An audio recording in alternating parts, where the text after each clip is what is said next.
before we start with this week's episode, I would like to give a shout out to Aaron Greenberg over there at Xbox. He hooked us up with a couple copies of Zombie Army Trilogy. This one we're going to review it for this week. Pastor Jay is going to be talking about that. So, Aaron, if you're listening, we're waiting for you. We would like to invite you guys back to GTR. So hit me up whenever you're ready, man. All right, let's start episode 472. Let's go.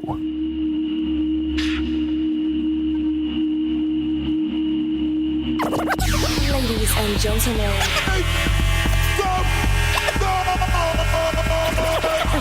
podcasting since 2005, you were listening to Gamertag Radio with your hosts Godfrey, Pete Rock, Paris, Pasta. Come on.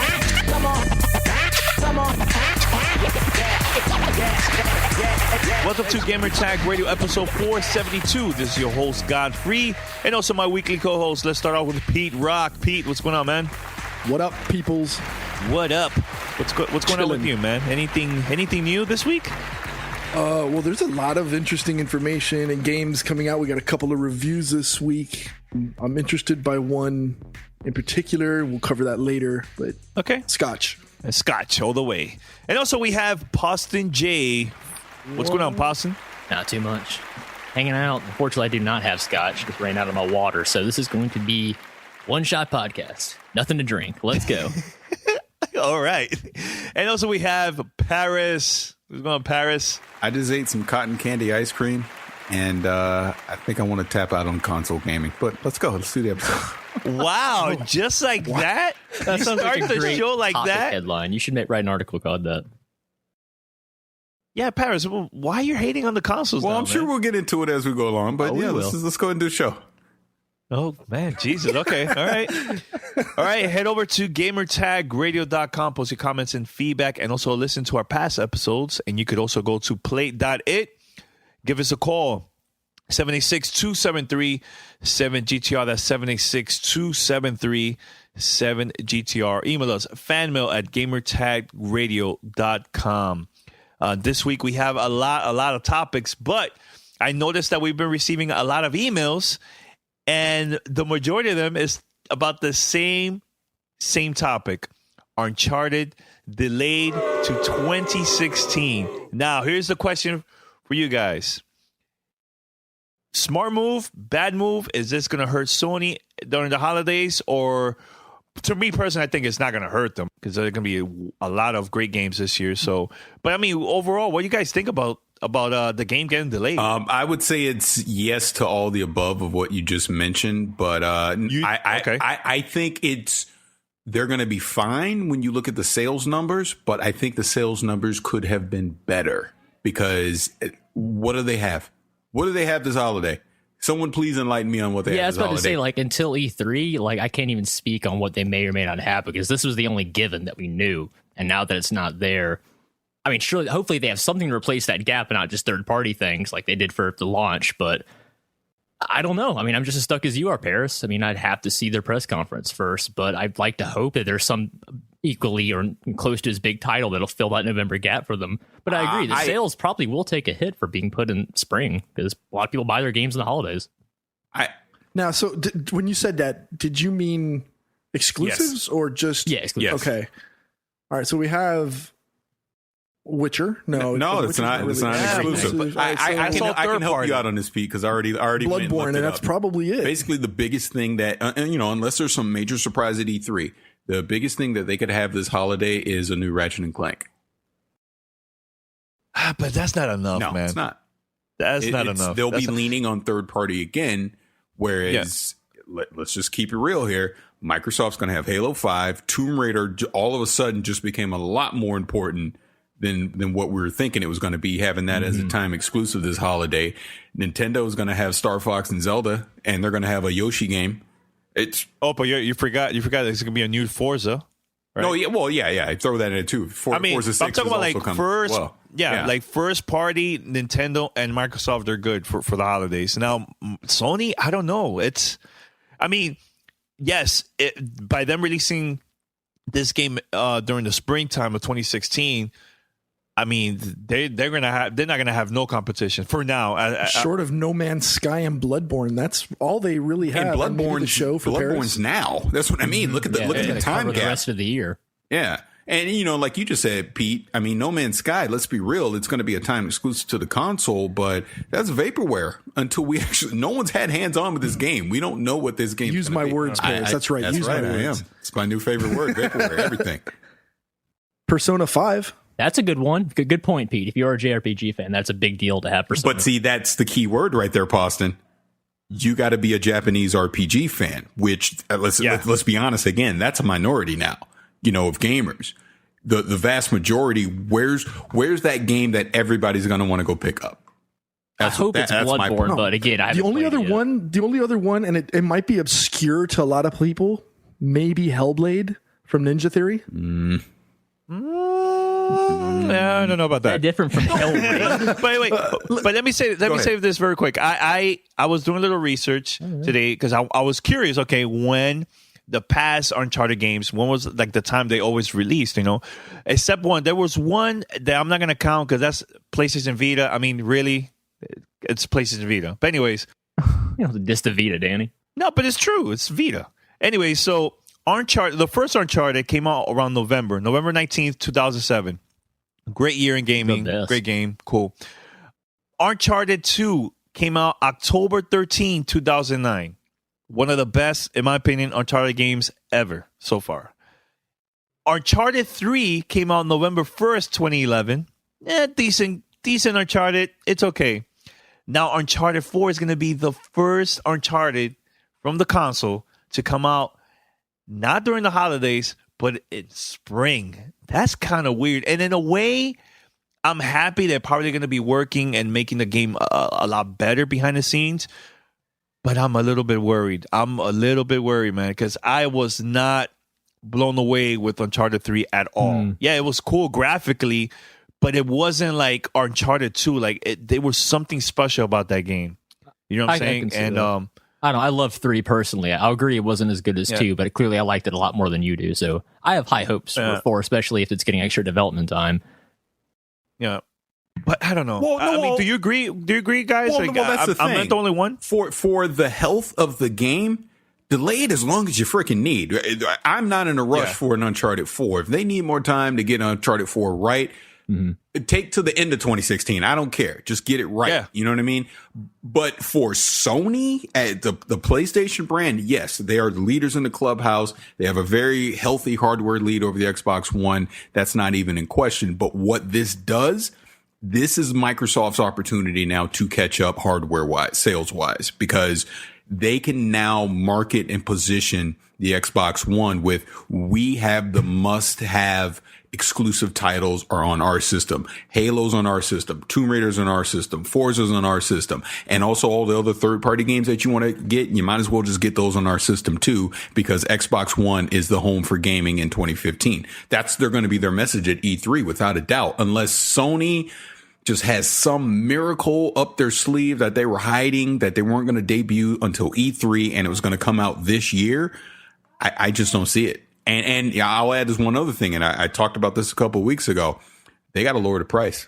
And I understand, because I've said this on Twitter, and people have argued with me on Twitter, like, they don't need to lower the price until numbers dictate they need to lower the price. That's my point. I think by this holiday, it's going to dictate that they need to lower the price. So they'd be smart to get ahead of that and go ahead and lower it after E3, in my personal opinion.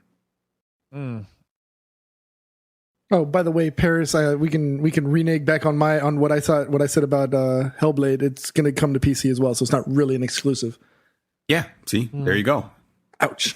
Okay. Well, there is also rumors that Quantum Break has been delayed. It's not confirmed, because Uncharted 4 was confirmed by Sony, but this is like the rumors behind the scenes that Quantum Break is delayed. Remember, what we heard before was that this game was going to come out spring of 2015. And I've been saying this from last year. You could go listen to the past episode. I really doubt that Quantum Break was going to come out during the spring 2015. And now they're saying that this game might be delayed to next year, maybe around the same time when Uncharted 4 comes out. I think that's fine, honestly. I mean, we haven't even seen what the actual gameplay is like, so No, we have. We have.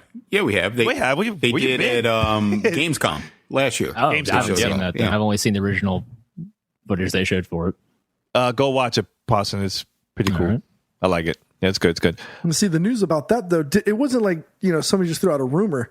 That was the community manager. No. Because somebody asked Aaron Greenberg and a couple people on of Twitter. Course, he's going to cover. Come on. But the thing is, that's a corporate cover up at that point. He's not a Microsoft employee. That's the problem. Like, he's not at all.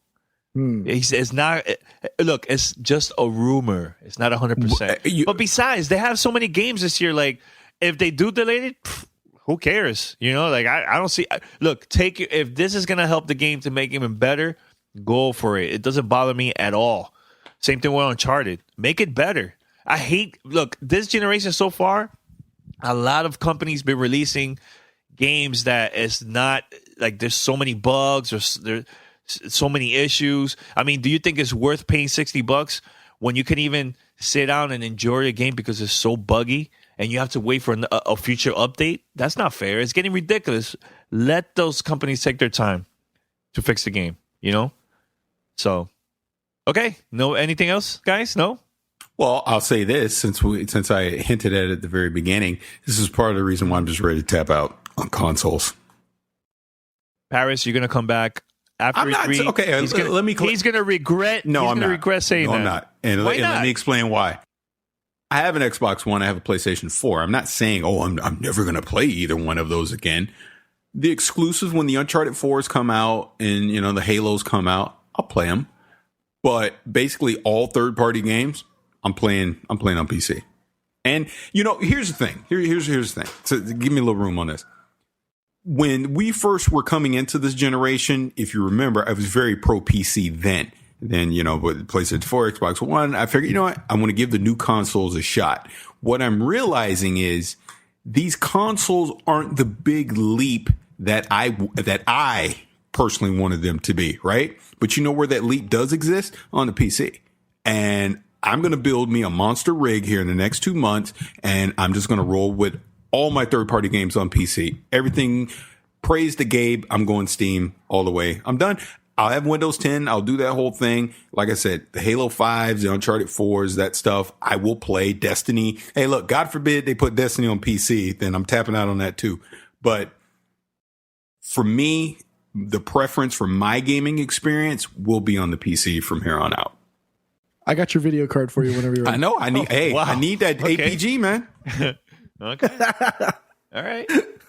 I just feel that it's still early. It's year 2, kind of, right? You're missing my point. I mean, You're missing my point. Doesn't matter. This is year 20 of it. I see the point, Paris. The hardware is not what I wanted it to be, and I'm seeing what the limitations of the consoles are. I'll have a better experience on the PC, so that's where I plan to play the majority of my games. All right. Fair enough. More, you know what? You go, boy. Whatever makes you happy. That's what it's all about. I don't even know where that means. And as gamers, that's all that should matter. Yeah. Whatever makes you happy. It not exactly. We say it should be not anything. It should be, look, I just keep it real. I can afford to have a high-end gaming PC. That gives me the best gaming experience for me. So that is exactly what I plan on doing. Look, Witcher 3, Batman, Metal Gear Solid 5, things like that. I'm playing them all on the PC. Are you going to play them with the controller, or are those mouse and keyboard games to you? Just depends. Just depends on whichever feels right for me, basically. Right. Some games I'll play with a controller, some I do keyboard mouse. I'm good either way. Which I'll also throw this in. I'm going to get the Steam controller just as a gimmick, just to see. Just to see. A huge question mark on that one, but okay. I agree. Yeah. Of course you have a question mark. You don't have a PC. You don't play PC games. Hey, of course you're going to be like that. Hey, Pete, learn from Paris. Whatever makes you happy. No, I don't have older hands like him. I'm an Asian dude. I got small hands and feet. Don't bash me because I don't like PC. But overall, and I kind of mentioned this a little bit in our chat earlier today, it's also part of, I'm so sick and tired of the BS console war fanboy crap that, it's just play whatever you like. Who gives a crap if it's an Xbox One or a PlayStation or a PC or a Wii. Ouya. Hey, look, Batman Arkham City's on Ouya. There you go. See? There you go. Yeah. It's true. Look, for the past few days, I've been playing the new 3DS. I'm having a blast. It's not powerful like these consoles or PC, but I'm having fun, and there's a lot of exclusives there. Then who cares? You know, I'm having a blast. That's what it matters at the end of the day. Right. So, all right. Well, I know this week we have a pretty cool interview with the developers of Neverwinter, and I recorded this interview with Poston J. Yeah. Right, Poston? It was a good one. I didn't really know that much about Neverwinter going into this, but now that I've did the interview and done in research, I'm pretty interested. Free to play MMO, like, you know, as a former, you know, WoW survivor, I wouldn't even say player, more like a ex-addict, but, you know, a free to play game that I don't have to pay for, and I can play at my own leisure because I'm paying for live anyways. That sounds pretty good to me. We call that a recovering player. It is a recovering. Trust me, the day WoW goes free to play will be a dark, dark day for the earth. Many people will lose their jobs, so hopefully that day never comes. Oh man, you're gonna see Poston. He hasn't shaved for months, long hair. Oh man, he's gonna look like Daniel Bryan walking out there. It's like yes. All right, so we're gonna play the interview right now, and we'll be right back. Welcome to Play It, a new podcast network featuring radio and TV personalities talking business, sports, tech, entertainment, and more. Play it at play.it. Voicemail 786-2737-GTR. Hey, what's up, guys? Poston J here, along with Danny, Gamertag Radio. Got a new interview. What up, guys? Got a new interview for you guys, especially you RPG fans out there. We're actually joined now by our friend Scott, who is the lead designer on the Xbox One version of the upcoming RPG Neverwinter from Cryptic Studios. Scott, how are you doing? Doing great. Thanks for having me. Hey, no problem. So a little bit of background for me. I mean, I was a big World of Warcraft player back in the day. Really loved the concept of MMOs, and then I just kind of fell off of the PC bandwagon once, you know, I got tired of having to upgrade gear, so I went pretty much just primarily to consoles. From what I've seen, I've really never seen a console MMO get to where it's reached on a PC platform before. What drew y'all to bring Neverwinter from its popularity on the free-to-play PC market to the Xbox console market? What drew you guys to that? Well, for one thing, I think Neverwinter lends itself perfectly to a console. The fact that Neverwinter wanted to have action combat and really, you know, care about where you're standing during a fight, executing different moves and combos, it was a perfect fit to go to a controller. Was that process complicated in terms of taking the? I haven't played Neverwinter on PC, so can you kind of break down how it would work on a controller versus a keyboard, and what you'll have to do to make that optimized? Yeah, absolutely. And I mean, of course, that's the biggest challenge. You know, Neverwinter is a full-fledged MMORPG in the vein of something like World of Warcraft. So you have a lot of systems in the game. You have, when you're playing it on PC, there are a lot of different buttons you can click, a lot of different UIs you might have to look at. Mm-hmm. And so the first thing I wanted to do was make sure that we could take something that really is made up of a lot of parts and kind of condense down the important bits and try and get it as elegant a translation as possible. Because even though, like I said, it lends itself to being action combat, if it's overly complicated and you feel like you can't just sit down and start playing it, it's not going to be successful. So the very first thing we did was I looked at, okay, what does a user normally do when they're out in the world, when they're fighting things, when they're picking up loot, you know, what have you, and take those elements and translate those first and foremost to the controller. Before I cared about anything else, I wanted to make sure that the gameplay experience felt natural and smooth. So I guess break down what kind of gameplay can we expect from this? What are the classes that are going to be available for Neverwinter, and what kind of play styles do you think that the game more caters towards? Yeah, absolutely. So we're going to have all of the same classes that are available on the PC. Okay. A Guardian Fighter, a Great Weapon Fighter, Hunter Ranger, Scourge Warlock, Control Wizard, Divine Cleric, Trickster Rogue. You have all of the D&D mainstay classes, really. I mean, you know, there's always more that are being developed and coming out, but all of the ones that are existing on PC now, they're available. And so the classes all play a little bit differently. We took some of the monikers when we were developing for PC, things like at-will powers and encounter powers and daily powers, which really what that equates to is how often you use something, how powerful it might be. So you have a couple of at-will powers. Those are things that you use all the time. And so what we did when I was mapping these to a controller is I said, well, even though the game's not a shooter, because it's kind of got an action-y feel, it felt really natural to put those at-wills on the triggers. Makes sense.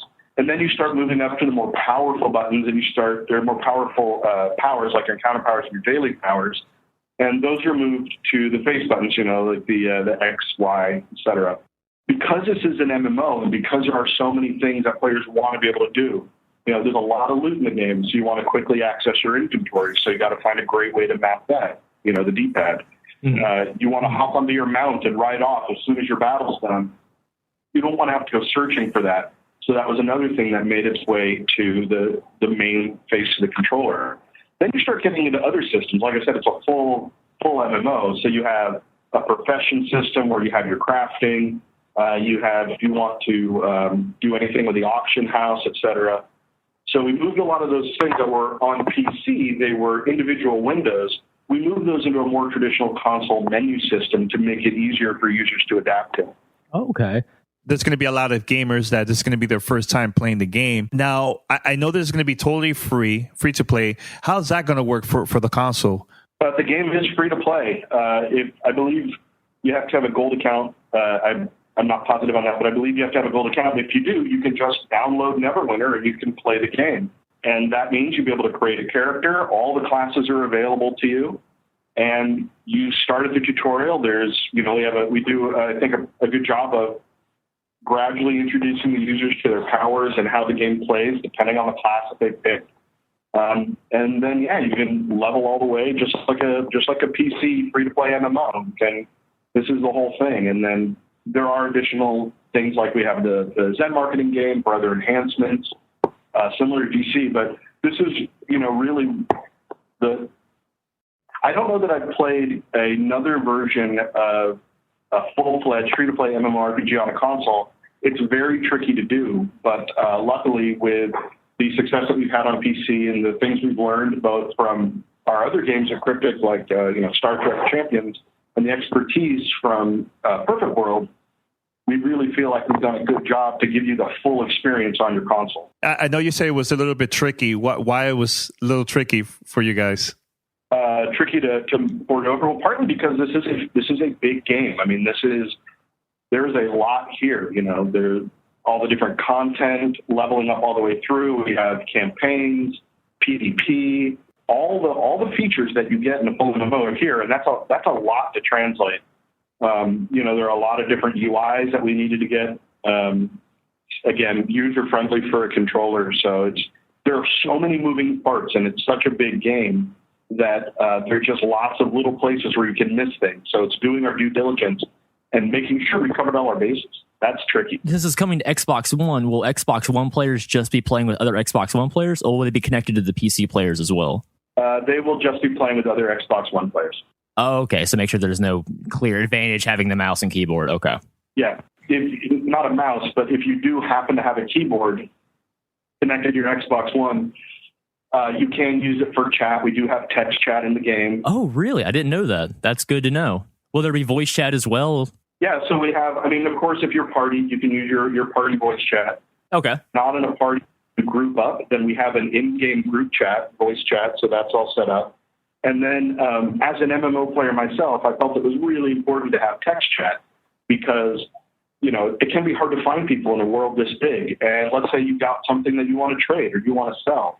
So I wanted to make sure that it was very easy to communicate through text, to link gear. So that's something, if you're an MMO player, you can do in our game. Yeah, shift link. Wow, yeah, that is a big advantage. Yeah, and we've got this feature where if people are chatting and you're reading text chat, you can navigate over to the text chat window. You can navigate to the name of someone who said something. You can send them a tell directly through there. You can send private tells, respond to each other. You can talk in zone. You can talk in group. I felt, again, communication is such a big part of an MMO. Absolutely. It feels like playing a single player game, and we didn't want that. How you guys came up with achievements for the Xbox One version? I mean, we do have achievements on PC. Oh, you do? Okay. A level, it's like when you're a console player, you expect to see achievements not just within the game, but of course within the system, right? Because you want your gamer score to improve. Mm-hmm. So we have a number of things that we track in the game, some specific things, and we reward those as also Xbox achievements. And then we also created some new ones that don't exist on PC and had some surprises and hidden things in there. Well, I guess my last question is, for me, one of my favorite parts of MMOs is, running, dungeons essentially. What kind of cooperative play can we expect in Neverwinter? And, what are the sizes of teams and what are the different PvE experiences you can experience? Yeah, absolutely. So we have a full queue system. So you can queue for dungeons or skirmishes, which are basically shorter duration queued things. Oh, okay. Yeah, so we have a full queue system. So dungeons, which are 5-player, and they take varying lengths of time depending on your level and the dungeon. Mm-hmm. Like I said, skirmishes, which are short engagement. We also have PvP, which you again queue for. So it's an opt-in, right? You can decide you want to play PvP or not. Mm-hmm. You queue up and you play against it, and then you are put into a specific match that's a PvP match. Okay. Now, are there specific game types to that, or is it just like a traditional team deathmatch or capture their base kind of thing?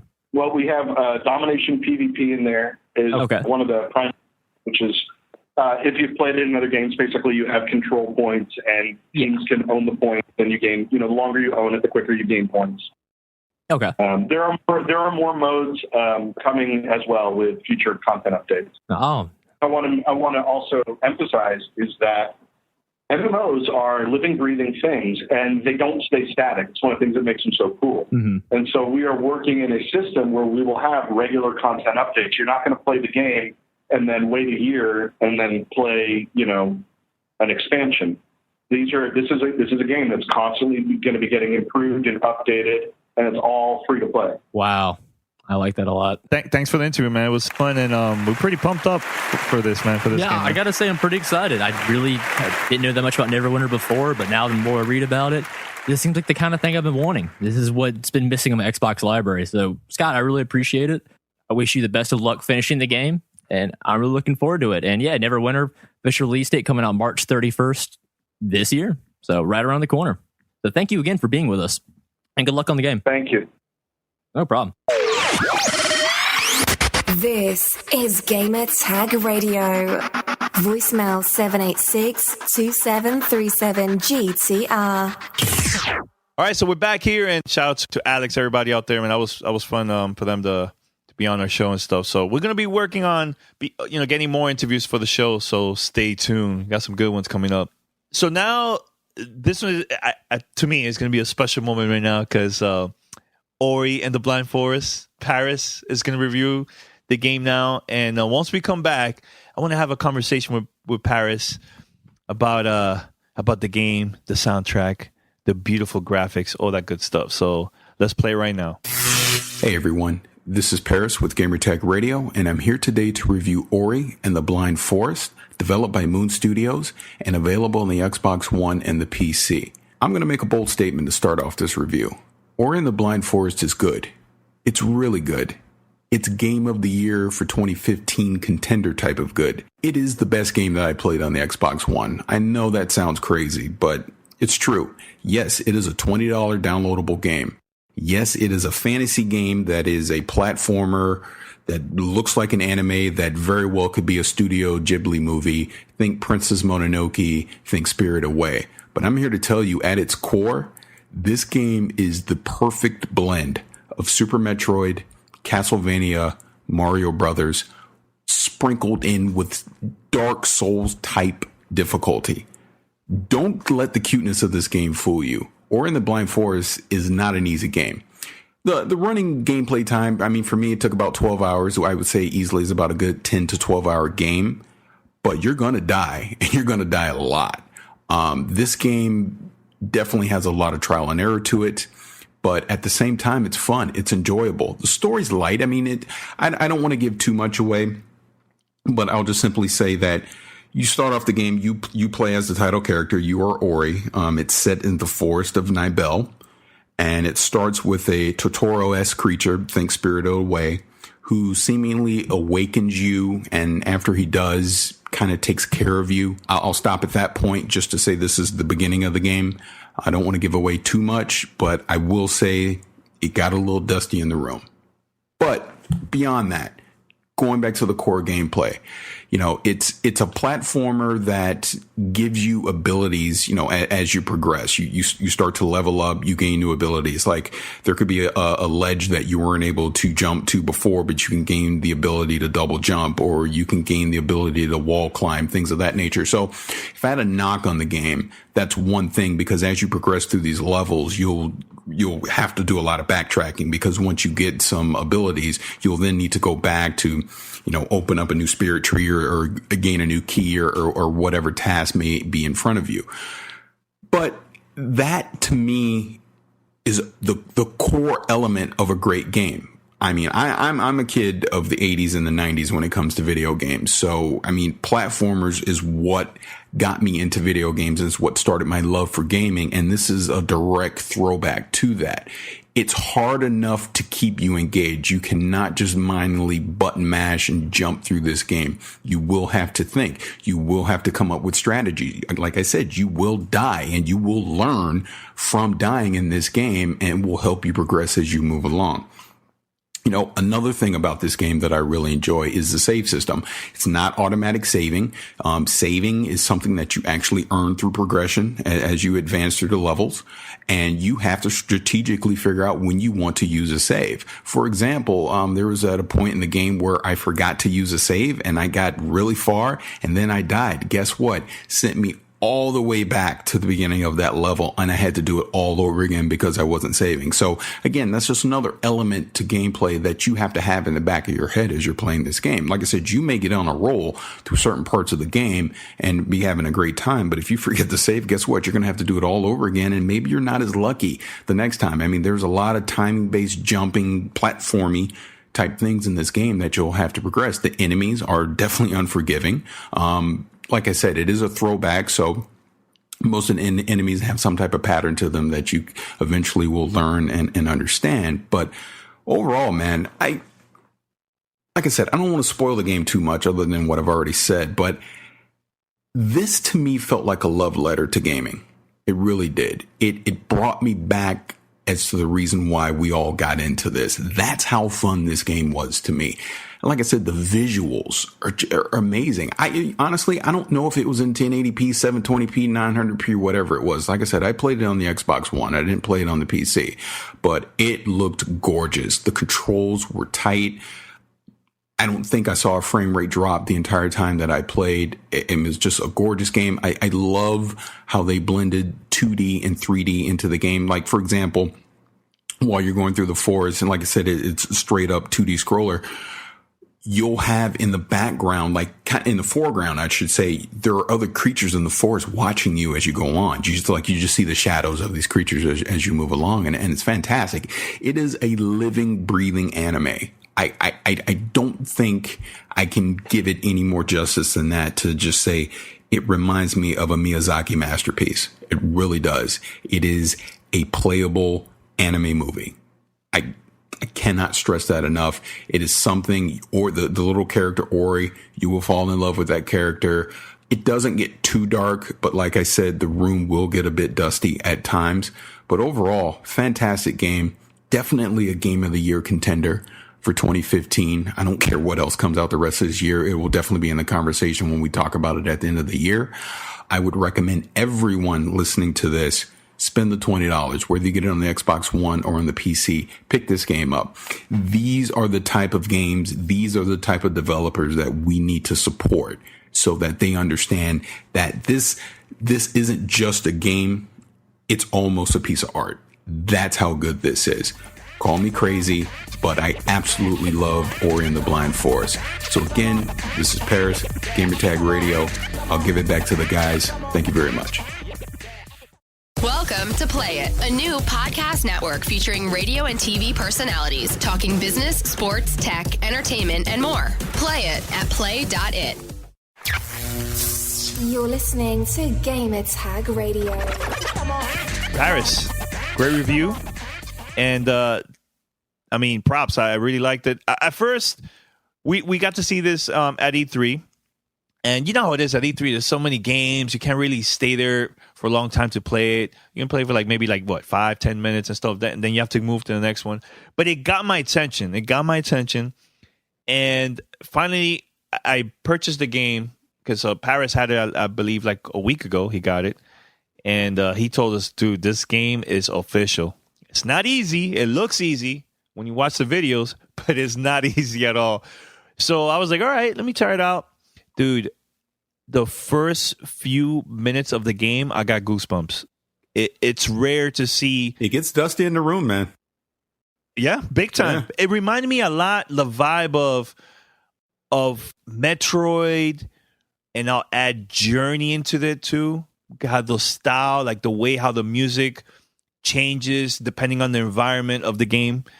And I know, Paris, this game it's official. This could be Game of the Year contender, and I totally agree with Paris with that one, man. Yeah, I mean, a couple things. I forgot to mention in the review about the music. Like you said, bringing up the soundtrack. Totally forgot to bring that up, too. It's fantastic. I mean, it really puts you in the mood of playing it, and it takes away some of the frustration from dying so much. Because I don't know about you, but I died a freaking lot. I actually should look to see how many times I died. But yeah. The other funny thing, like you mentioned, the first time we got to see it was at E3. That, ironically enough, for me, it was when we were about to interview Phil Spencer. We were in that room, and I was just sitting there playing around with the game. And remember, he walks in, he goes, "Get your hands off my game." And I was like, "Oh," I dropped the thing. Yeah. But even then, just from those few minutes, you're like, "Wow, this game's so beautiful." And that's just one thing that, don't let the pretty looks fool you. I mean, visually, it's just a beautiful game. I love the 2D side-scrolling aspects of it mixed in with the 3D backgrounds. I just think that's great. And yeah, Danny, like I was saying, to me, this is the best game I've played on Xbox One. For me, Mm-hmm.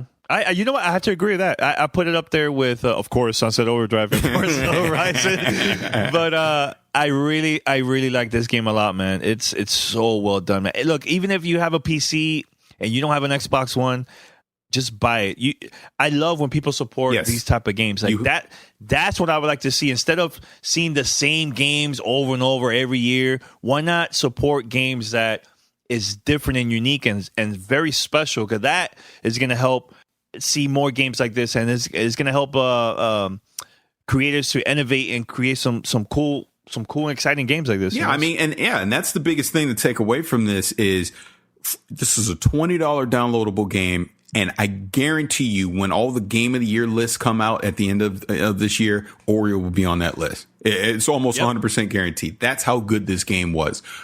Props to Moon Studios. Like we said, indie developers, we all need to drop our $20. Don't wait for the Steam sale when it's a nickel.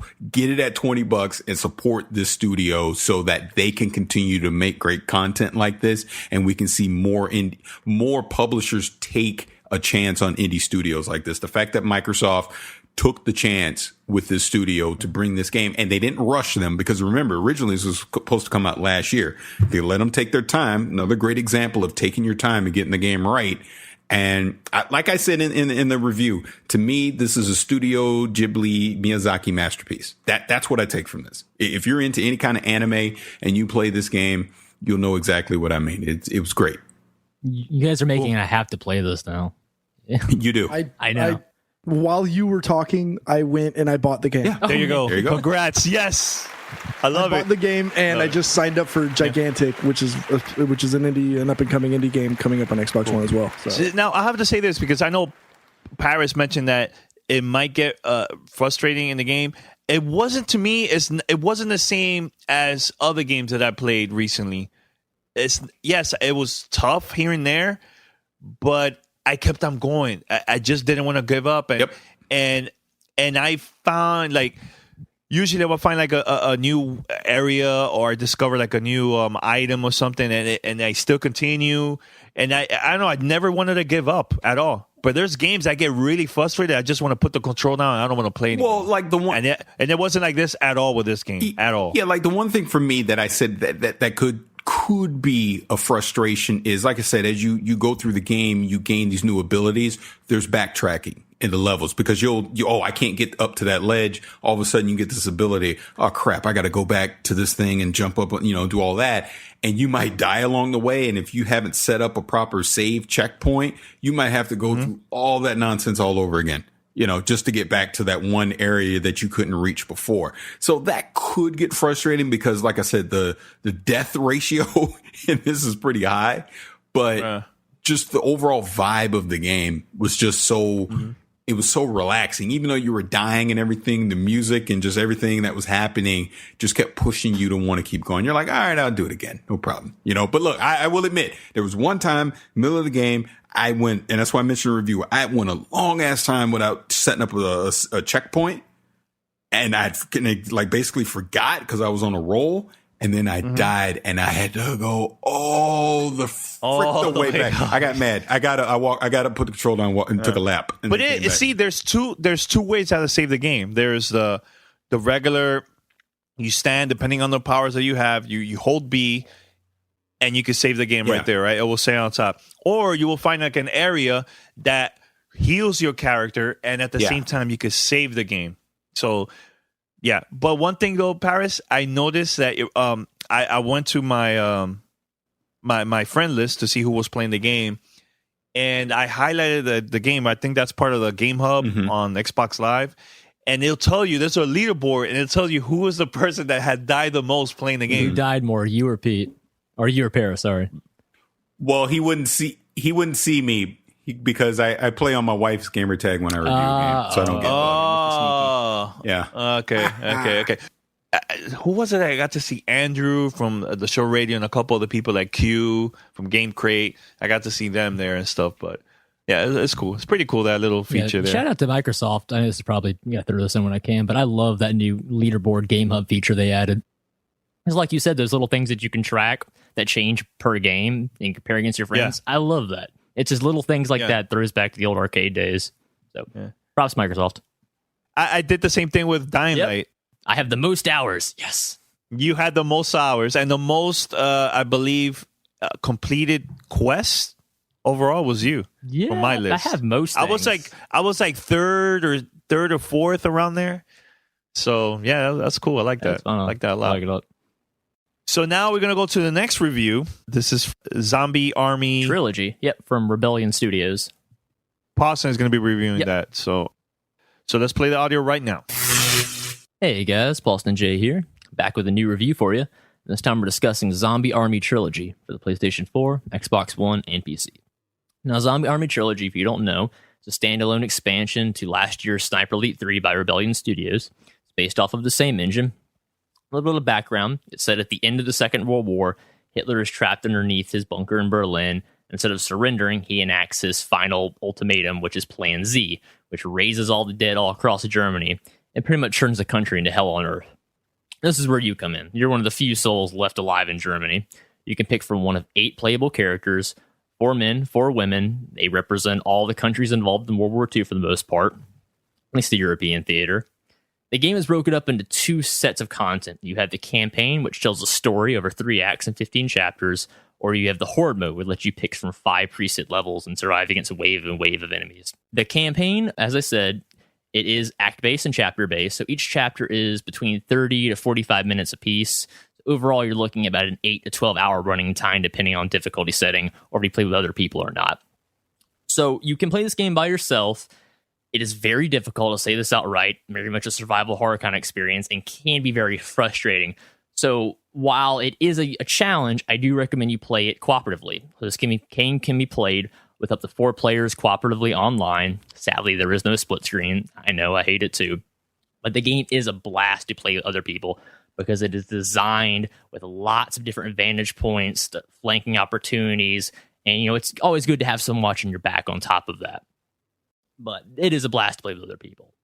As I said, it's based off the Sniper Elite 3 engine, so predominantly this is a sniping-based game. So you have 9 sniper rifles you can pick from at the start of any match, and they range from like American Springfields to German Kar 98s, German Mosin Nagats, pretty equal representation across the front. You can have 6 sub-weapons like MP40s, MP44s, shotguns, handguns, of course, and you can also have frag grenades, landmines, trip mines, dynamite. The game really emphasizes you to play in a trap-based style manner because you can't just kill everything with pure firepower because you probably will run out of ammunition way before that.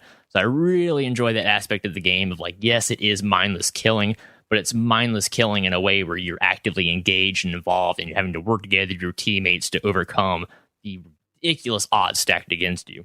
The Horde mode, on the other hand, is a different beast. You know what Horde mode is, you know what to expect.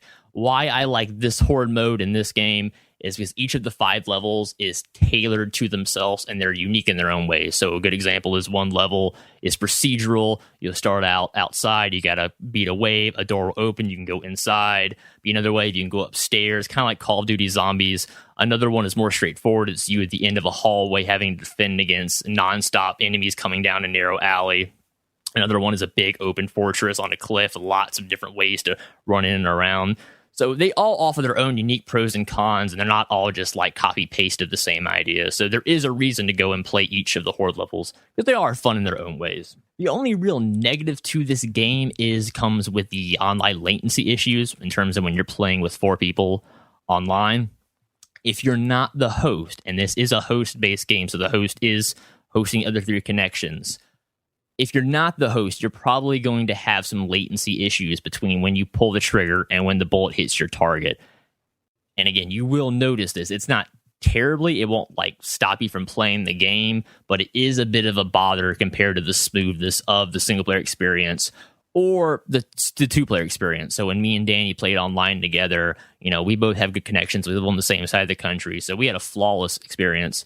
But I've had some issues playing with other people online before. Again, not a big deal, but I do recommend, you know, if you are one of your friends that has good connection, you set up the game and let other people join you. So overall, Zombie Army Trilogy is a very fun game. Certainly if you like World War II, zombies, or just sniping in general, this is going to be right up your alley. I do have to insist that you try to play this with at least one other person if you can, preferably 3 for that full experience, because while you can play the game by yourself, it gets repetitive, it gets frustrating, and at the end of the day, you're just going to have more fun playing with other people.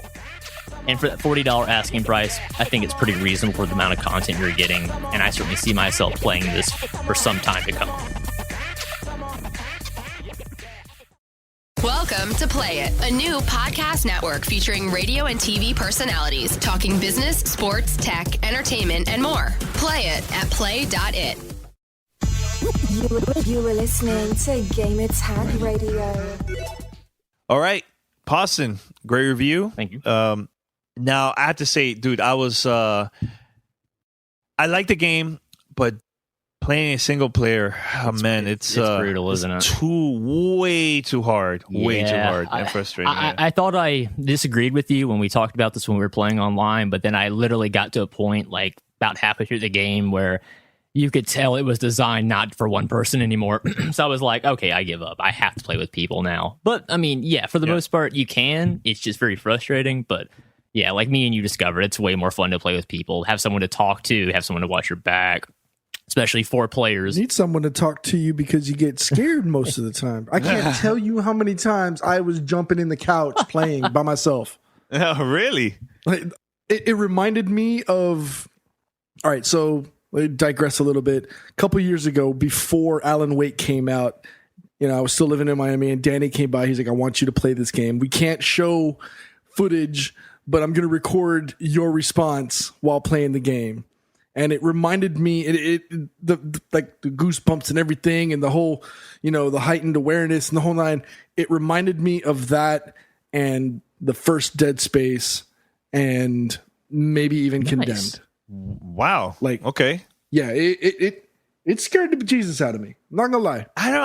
I didn't find it scary. Yeah, I guess it was cool. As someone who, it's intense. It's definitely intense. Yes. But I guess as someone like, because you didn't play Sniper Elite 3, is that correct? The trial, yes. Full game, no. Okay, I guess I was so used to the mechanics of the game, I knew how to like defend myself. But again, like when you're put in that situation and there's just so many zombies and like you literally are running out of ammo while killing them, it's straight out of a film. It's pretty dang scary. So I can definitely understand what you're saying. You mean like the mini horde modes that the mini horde modes that yeah, or like a third like kamikaze in-game guys at you, or like the big guys with machine guns. Everybody comes out. Yeah, okay. It keeps you on your toes for sure. It was funny because like when I first started playing this game, I thought it was such a joke because slow shambling zombies, sniper rifle, like how could I lose? Quickly it becomes apparent how many it throws at you. I mean, we're talking close to like Dead Rising, like one or two levels, like one of those smaller indoor areas. But I really enjoyed the game a lot. I haven't, found a level I disliked, but I've definitely found some parts I've got so frustrated at. Like Paris, I would be like, nope, I'm done. I got to go walk around a bit because this game is infuriating. But it's fun, though. Well, Boston, you got to mention what happened to us the other night. We were playing, and right after the game finished, that we were like, what the hell was that about? Yeah, we beat the game, and like usually you get some like end-of-game cutscene, but like we mostly got like a black screen, and it just kept zooming in on a part of the black screen for some unknown reason. I thought something scary was about to happen. Like I was about to be a jump scare, but no, just some strange graphical glitch. I forgot to say this in the review, Danny, and I apologize if we mentioned this, but the melee that you have in this game, which is just a standard kick with LB, is the most powerful melee I have probably seen in the game outside of Halo. Because you straight destroy things. You kick something so hard, you shatter its legs, and then you kick it again and stomp its head. And you can kill every single zombie like that if you just like take them one at a time. They're so stupid. It's really, really fun and a great get out of jail card if you get overwhelmed. So I just thought that was a neat little addition, a really overpowered melee to help defend yourself, as opposed to the weak Left 4 Dead where you had to shove them away from you, and that really didn't do anything. Yeah, I forgot about that. I remembered it too. I forgot in the review, but it was funny. All right, so now let's play fan mail. Fan mail at gamertagradio.com. All right, so we have a couple questions here, but I don't know. The majority is the same kind of type of questions. I don't know if you guys want to like to read it or not, but I believe there's one from India. Oh, that we have to read.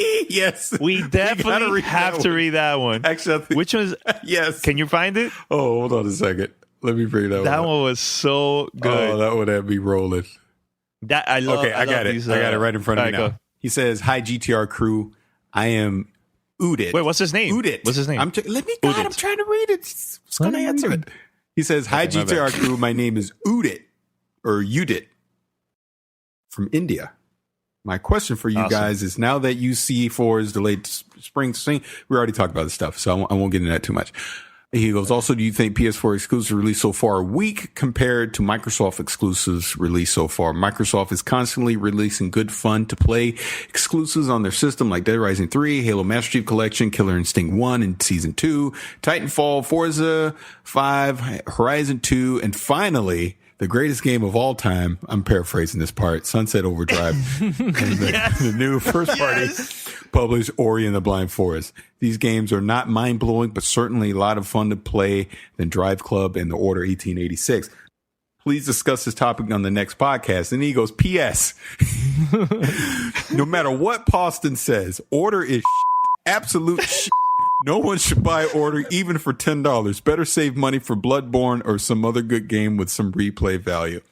Well, I can't defend that. No, I can't. If you want to save your money for Bloodborne, I 100% recommend that. But I like the Order. That's all I can say. But yeah, I'll take the heat for that one for sure. I know Danny's going to edit that, so the bad words that were omitted by Yeah, I'll edit that. Let's just say it rhymes with pit. All right. But to answer his other question, though, he's just talking about the exclusives on the Xbox One versus the exclusives on the PlayStation 4. I kind of agree with him. I mean, once you lay and all, I would say overall, the Xbox One exclusives so far have been better than the PlayStation 4 exclusives thus far. I have to agree. And for $350, it's a bargain. Not if you spent $500 a month. So. Yeah, that like me, I spent $500. Yeah. See, that's the thing. Yeah. I mean, if you look at the Xbox One today for $349 and the games that you can get exclusively on it, I think it's a pretty good deal. Absolutely. But if you bought one at launch compared to buying a PlayStation 4 at launch, I'd be salty. I'm not salty at all. I think I'm okay with it. It feels like a what is it, a Tom and Jerry cartoon when you see Jerry walk away and you see Tom just turn into a big lollipop. Yeah, yes. Right big time. All right, so we have another question. I think the rest of them were all, like I said, they're asking us about Uncharted. Oh, we could go with Dion from England. Okay, read it. It's Of a course. sunset question. Sunset Overdrive Defense. Yes. I mean, Read it, Danny, please. all right. Hi, Gamertag Radio crew. This is the first time I contacted you, although I've been listening since 2007. From Cyber Athlete, Feels Good, JVB, to your current and best team of Poston J, Pete, and Paris. Although I really miss Mandy. We miss Mandy too. Yeah, so in regards to Sunset Overdrive, I'm on your side, Danny. Of course, I am number one. Paris is losing right now with all the emails. Where's the people defending Paris? Oh, come I on. wanna At see least read the second sentence. Jesus, Dan, no one wants to read He this thing. just read this. He's like, nah, I'm going to paraphrase Did I or did I not 2 episodes ago say I'm gonna do a Yes, Twitch thing and play the game? Yes. Maybe I was wrong. It was like you want to come over here and slap my kids and kick my dog too? Does that make you feel But you better? still- Hey, Paris, I'm willing to bet that Danny has printed out this fan mail email. Oh, and he's got it like framed. He's Sorry. enlarged it, framed it, and put it up on the wall. You know he has. All right. I very much respect Paris' opinion, but however, Sunset Overdrive is a really good game. Not the best thing ever, but it reminds me of why I started gaming, and that was to have just crazy fun, which delivers. I really hope there's a sequel, and is there a lot of potential? Of course, they are going to do a sequel. I think so. My question for you guys is this. Do you think the next generation has started with the amount of disappointments and games that were good but not earth-shattering?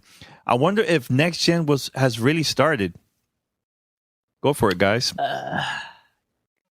I would say no. I don't think that either of the consoles has really dropped anything that has been life-changing. And I say that after spending 2 hours on Destiny after work today before we started the podcast. Mm-hmm. It's not a next-gen game, but I don't think a game has come out that has crossed that boundary of next gen. Can I say something, though? What is to you next gen? Because I feel like everybody thinks it's just graphics. No, it's not. Next gen is beyond, in my opinion, for me, is something that is better than the previous console. So let's say, But see, that's a subjective question. Let me gonna finish. change regardless of who you ask. but It doesn't matter who you ask. but let me Everybody's gonna have a different finish. question because it's an object. Pete, can I talk? No. Jesus. No, so you've like been talking all damn for show. example, GameCube came out, right? And then after that was Wii. In my opinion, Wii was next gen because it was something different and more, in my opinion, maybe different and powerful than the previous one, right? Then now, same thing with Wii U. It's different, powerful. Now if there's a system that is just the same thing and there's nothing new, then to me that's not next gen. But I feel like a lot of the people nowadays, a lot of the gamers, they think next gen is like, I need to see the skin real of the character. I need to see real graphics. That to me is not only next gen. No, that's a graphical arms race. If I had to use a word, I'd have to use the word immersion. I mean, a next gen thing to me is something that gets my attention, gets me to go out and purchase, the console and the game if it's a system seller, and then just draws me in so fully that I can't think about any other game. So a good example is 360 when Oblivion came out. If you couldn't find one for that couple month period, I got mine with Oblivion and I was blown away by it. As far as that first question, I gotta say no. I don't really think anything has been real next gen that's come out yet, other than games that look pretty. So I'm gonna have to give it either to The Witcher in May, Witcher 3, or Metal Gear Solid 5, perhaps, in September. Because I think either one of those kinds of games is going to be what you were expecting for a next-gen console game to deliver. Obviously, if you're a PC gamer, it's not going to excite you as much. But as a console gamer, I think that's one of the two titles that, or certainly Final Fantasy 15 if you're an RPG gamer, that you want to look towards as being like, that's the thing that's pushing the next-gen envelope and hopefully should be system sellers for this year. Okay. Again, like I said earlier, it's based on a person's opinion. So what Poston or what Danny or what Paris feels is next gen is obviously going to differ from the next person because everybody has a different opinion as to how or what they perceive to be next gen. For me, it would have to be something that has gripped me a la Destiny, a la the CODs of days past.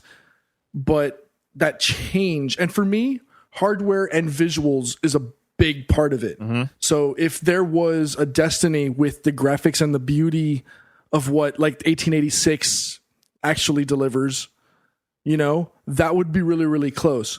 Like I said on previous shows, I would like to see what VR and what possibly the whole, this whether it's the Vive or Morpheus or any of those next gen, the real next gen technologies bring to you. Now, if they can bring that plus that 1080p plus, which is 1080p or 4K, with something that makes me which makes me look at my clock at work and wait till I can, I can't wait till I get home to come play. Like Destiny Fever? Yeah, seriously. Yeah. If you can mix something like Project Morpheus with Destiny with the visual beauty of The Order, for me, that's next gen. That sounds like a seizure, but a really fun seizure. All right. What about you, Paris? Very quick. I have no comment. All right. It's all on PC. No, PC. All jokes aside. No, but again, this just goes back to my argument of why I would say I just prefer to play most of my games on PC, because I feel like PC keeps things the most cutting edge. So I want to play even online. Yeah, even online. Steam. Yeah. Okay. But you wouldn't know that because you don't give PC gaming a chance. But that's a podcast for another day. So okay. Oh God. One day. All right. One day we all play on PC together, and it'll be a happy world. All right. Next email. What's going on, Gamertag family? This is Anthony from North Carolina. Shout out to North Carolina. Gamertag NC for life. Just want to say good job on the show every week. I'm looking forward to and listen to another episode. Just like I'm looking forward to watch a TV like the TV series Empire every week. I don't know about that show. Not really interested about that show, but okay. You like that show Empire, guys? Anyone? No, I haven't seen it, but I like Terrence Howard. Okay. I'm sure he's good. He was good in Hustle and Flow, so I'm sure he's good in. I don't know about that. But anyways, the next, I just wanted to know what kind of news you all have on PAX this year. PAX East, I believe he wants to know. Did they announce anything that we should be looking forward to? Thanks. Keep up the good work. I believe the only one, for me, in my opinion, that got my attention during the PAX has to be the return of Rock Band by Harmonix. Thank God I kept all those plastic instruments. Not only that, every song that you purchase on either on the 360 or PlayStation 3, those could be transferred to the new consoles, which I think is great. That is the way to go. Only the Beatles game you cannot bring over, and anything that was on the original game discs. Only That's DLC. Sad. I really like the Beatles a lot. I would have played that again. And for Poston, there's no guarantee that your original instruments will work. You're either going to have to buy new instruments because the wireless protocol between those and the new consoles they're not going to make wired ones anymore. Or am I just too old school for that? They might, but there's it's USB. You would have to use the wired ones. If there was a wireless, then maybe. I hope it's supported. Or hope that there's an adapter. Yeah, I'll take an adapter loose. I would not buy all new instruments. I mean, me personally, I always preferred the Guitar Hero guitar over the Rock Band guitar, but. Yeah. Again, that's preference. Yeah. I'm not gonna lie, I missed playing Rock Band and Guitar Hero. It's been a couple years. It's been a long time. Used to have really fun parties. It could be around now that the fever has gone and passed. It might be a good time to start revisiting that. Yeah. As long as the as Paris so eloquently says, the Harmonixes or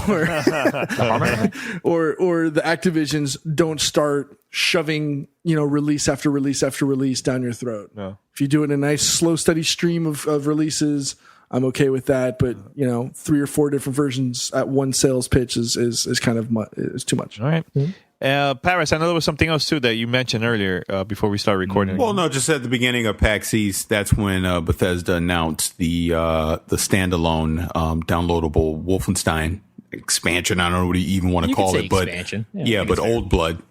You're excited for that? Oh yeah, I'm picking it up. Because like I said, Wolfenstein for me last year was my game of the year. Matter of fact, that my dog's barking. That announcement made me go start playing Wolfenstein again. I've been actually playing it again. So you doing the second playthrough?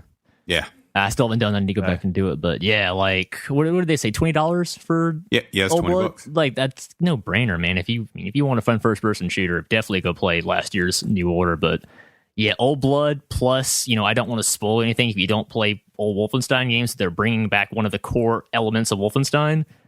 Sign me up. I'm excited. Oh yeah, for sure. And that developer's, is it Machine Games? I think that's her name. Yeah, Machine Games, the developer. Yeah. Great developer. I think didn't they used to be Starbreeze? They did the old, like the Darkness and all that, right? And Riddick. You're Riddick right. developers. You're right. Yeah. They did work on Saber Butcher Bay and The Darkness. Yep. Both games I love. Great games, too. Yep. Yeah. So that's so just if you guys that haven't played Wolfenstein yet, that's their pedigree. So they definitely have been around for years and they make great games. Awesome. Awesome. All right, so I believe we're going to wrap it up for this week. Guys, head over to gamertagradio.com or play.it to listen to our past episodes. Also, give us a call, 786-273-7GTR. That's 786-273-7GTR. Or email us, fanma@gamertagradio.com. I think that's it. We're going to wrap it up, right, guys? That's it. Anything else you want to say? No. Okay. Good. All right. Back to the gaming. I'll say something. One last thing. Here we go. Here it goes. Here we go. Okay. No, PC Steam? Yeah, it absolutely has to do with the PC. Like I said, I am going to build a high-end PC here in the next couple months. So I've kind of in the last week or so have been putting together parts. And the one thing I'm stumped on, because there's so many different options, is a Z97 motherboard. So if anyone has suggestions for a Z97 motherboard for a PC, let me know, because I'm curious to hear what everyone thinks. See, that's why I stay with consoles. This is too much for me. Too much. I can't deal with it. You have to build the thing too? Ridiculous. That's all right. No, right? No. Hey, if it's going to make your experience better, hey, go for yours, man. I'm just partial to Asus. I'm just going to leave it at that. Okay. Can I ask you a question? I know this is too geeky for me, but is this like an Android versus Windows or / iOS? No, not at all. No? Not at all. It's hardware at this point. You can't really compare it. Honestly, when it comes to hardware, it's a crapshoot. It's just personal preference. Yeah, it's personal preference, support that they're going to give you, all that. So I'm just curious what people think as far as like motherboards go, because I mean, literally there's about 10 different motherboards I think I'd be happy with. So I'm just trying to see if I get a consensus, from a bunch of people, because I've asked on Twitter and I've got a lot of responses too. So and you're like, still, I don't know what to do. Yeah, right? Because everyone has their favorite, and that's what it comes down to, really. Okay. Is it based on money? No, or based on performance? Money in the sense that I'm not going to spend $300 on a motherboard. But I mean, if it was $200, $250 maybe. But from the things that I've been looking at, about $150 to $200 seems to be about the price point. Okay. I'm gonna say Asus X99 Deluxe. I don't want an X99 though. I'm gonna go. You need to qualify. Well, no, I specifically said Z97. Peter, pay attention. Oh, he's a Peter. Z97 model now? Oh, damn. He went. Might as well have just thrown out my middle name too, damn it. All right, guys. Until next week, we are out. Peace. Later. This is Gamertag Radio. Be sure to like us on Facebook. Follow us on Twitter. Thanks for listening. Tune in next week.